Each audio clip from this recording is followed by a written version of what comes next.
Hello বন্ধুরা, welcome back to my YouTube channel Tira blogs. আমার নতুন একটা ভিডিও, তারপরে সবাইকে জানাচ্ছি অনেক অনেক শুভেচ্ছা আর ভালোবাসা। তো তোমরা সবাই কেমন আছো? আশা করছি সকলে ভালো আছো, সুস্থ আছো, আর আমরাও ভালো আছি। তো যাই হোক, আজকে বৃহস্পতিবার, দেখে বুঝতেই পারছো সকাল সকাল পুজো টুজো সব করে নিয়েছি। এই যে পুজো করা হয়ে গেছে, অনেক দিন পরে আবারও আগেকার মতো পুজো করতে পারছি বৃহস্পতিবারে। না হলে মাঝখানটা করে তো পুজোই করা হচ্ছিল না, শুধুই ধূপ দিচ্ছিলাম। তো যাই হোক গে, এরকম সকাল সকাল পুজো হয়ে গেলে বেশ ভালোই লাগে, মনটা ফুরফুরে হয়ে যায়। আর ওদিকে দেখতেই পেলে প্রেশার কুকারে বসানো কি বসিয়েছি বলো তো, ওতে ডাল সেদ্ধ করতে দিয়েছি। আর এদিকে প্রেশার কুকারেই ভাত করেছি, এই যে দেখো ঢাকা দিয়ে রেখে দিয়েছি। তো আজকে তোমাদের দাদাভাই বাড়িতেই আছে, বাড়িতে কিছু কাজ আছে, মানে দুর্গা ঠাকুরের কাঠামোগুলো করবে আজকে। তো কিছু করবে, সবটা হবে না। তো তার জন্য আজকের দিনটা বাড়ি আছে। এরকম মাঝে মাঝে বাড়ি না থাকলেও হবে না, কারণ ঠাকুরের পুজো তো এগিয়েই আসছে, কাজ শুরু করতে হবে। আর ওদিকে আমার মেয়েকে দিয়ে এসেছি স্কুলে। এখন কটা বাজে বলো তো? এখন বাজে হচ্ছে 10টা 10। আর আমি কিন্তু আমার জন্য রান্না করিনি। ভাবছো হয়তো যে তাহলে প্রেশার কুকারে কেন ওই কটা ভাত করেছো? কারণ হচ্ছে তোমার দাদাভাই শুধু ভাতটা খাবে, আর আমি যাব হচ্ছে টুকটুকিদের বাড়িতে, মানে টুকটুকিদের শ্বশুর বাড়ি নয়, ওর বাপের বাড়ি, মেজমাদের বাড়ি। তো কাকিমাদের বাড়িতে আজকে কাকার বাৎসরিক কাজ আজকেই হবে। তো তার জন্য বলেছে, আমায় যেতে বলেছে জোগাড় টোগাড় করার জন্য, তাই সকাল সকাল ভাতটা করে নিয়েছি। আমি এই ডালটা সেদ্ধ হয়ে গেলেই চলে যাব, এসে যা কাজ করার করব। তো মেয়েটার স্কুলের খাওয়া হয়ে গেলে দিদিকে বলেছি যে আমাকে ফোন করতে, ফোন করলে আমি ওখান থেকে যাব, গিয়ে নিয়ে চলে এসে ওকে স্নানটা করিয়ে দেবো। তো চলো তাহলে, আজকে একটু বাজারেও বেরোতে হবে, অনেকগুলো দরকার আছে। কি কি দরকার তোমাদের সাথে শেয়ার করব পরে। তো চলো, আপাতত এখন আমি এই ডালটা দেখি সেদ্ধ হয়েছে নাকি, তো ওটা নামাবো। তো ভেবেছিলাম সকাল সকাল যাব, কিন্তু কি বলো তো, সংসারের কাজ একটার পর একটা করে করেই আমার হয়ে যাচ্ছে। আর ওদিকে বুড়ো দাদু এসেছে, কি এনেছে দেখি একবার। টাটকা তোলা কি আছে ব্যাগেতে? দোকানে আছে কিছু আছে। তো বন্ধুরা, দাদুর থেকে পটল আর এই উচ্ছে নিয়েছি। এটা নিয়ে নিলাম কেন বলতো, কালকে দেখি কি রান্না হবে। হ্যাঁ, যদি হয় তাহলে করবো। প্রচণ্ড গরমও হচ্ছে, আর আকাশটা এখন একটু মেঘ করেছে, একটু রোদ্দুর নেই, তাতেও এত গরম। তো যাই হোক, চলো, ওদিকে ডাল মনে হয় সেদ্ধ হয়ে গেছে, নামিয়ে দিয়ে আমি কাকিমাদের বাড়ি যাবো। তো চলো তাহলে, পরে দেখা হচ্ছে।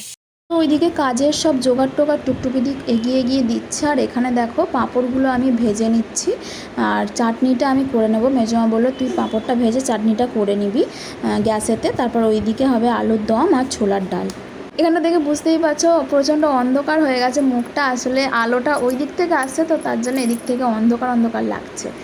তো চলো তাহলে আমি ঝটপট এগুলো করে নিয়ে ওইদিকে মেয়েটাকে আবার আনতে যাবো। 11টা বাজলে ওকে নিয়ে এসে স্নান করিয়ে তারপরে নিয়ে আসবো। তো বন্ধুরা, আমি এখন বাড়ি চলে এসেছি চাটনিটা আর পাঁপড়টা ভেজে দিয়ে।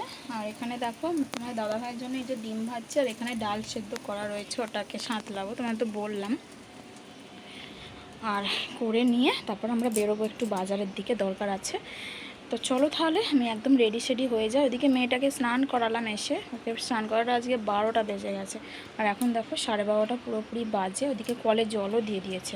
তো চলো তাহলে একেবারে জল টলগুলো তুলে নিই, আবার ঘরটা মুছতে হবে। এই যে তারগুলো এখানে ঢোকানোর জন্য না, এখানে ডিল দিয়ে ফুটো করা হয়েছে, নাহলে এখানে ছিটকিটা আটকানো যাচ্ছিল না, তারগুলো এখান দিয়ে নিয়ে এসেছিলো প্রথমে। তার জন্য দেখো এইসব নোংরা হয়েছে, এই ঘরটা মুছতে হবে, সব একেবারে মুছে নেবো কালকের মতোই। তো চলো বন্ধুরা, সব কাজগুলো সেরে নিই, তারপর রেডি হয়ে আসছি।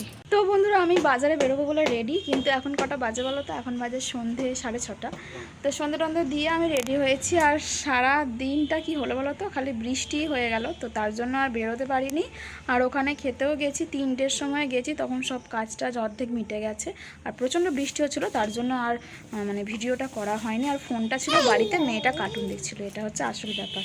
তো চলো তাহলে বাজারে বেরোবো এবার, আর কি কি কিনবো তোমাদেরকে দেখাবো, চলো।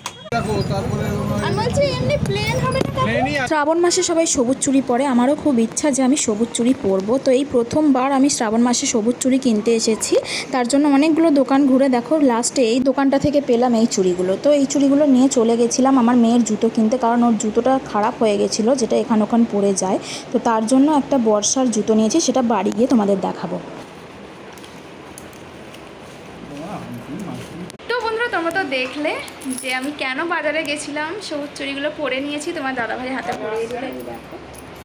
তো দেখো কেমন লাগছে আমাকে অবশ্যই কমেন্টে জানাবে। ক্যামেরা রেখে আমি একটু ভিডিওটা করছি। আর আমার মেয়েকে দেখো, ওই যে ওর চুড়িও কিনে দিয়েছি, ওর সবুজ পাইনি তার জন্য এই ব্লু কালারটাই কিনে দিয়েছি।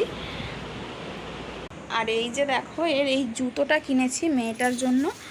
ওর যে টিটো জুতোটা ছিল ওটার আঠাটা না, মানে যেটা আটকায় চিপকানিটা, ওইটা নষ্ট হয়ে গেছে, আটকায় না ভালো করে।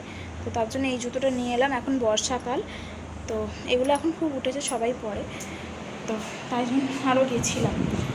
তো চলো তাহলে ফ্রেন্ডস, অবশ্যই কমেন্টে জানিও কিন্তু যে এই চুড়িগুলো কীরকম লাগছে। প্লেনটা পেলাম না তার জন্য এইটা নিয়েছি। আর এটা এখন খুব ট্রেন্ডিংয়ে চলছে, ওনারাই বললেন, অনেকগুলো দোকান ঘুরে এটা পেয়েছি অবশেষে। তো আজকের মতো তাহলে এখানে ভিডিওটা স্টপ করে দিচ্ছি। তোমরা সবাই ভালো থেকো। আর কেমন লাগলো আজকের ভিডিওটা অবশ্যই কমেন্টে জানিও। যদি ভালো লাগে লাইক কমেন্ট শেয়ার করে দিও, চ্যানেলটাকে সাবস্ক্রাইব করে পাশে থেকো। টাটা।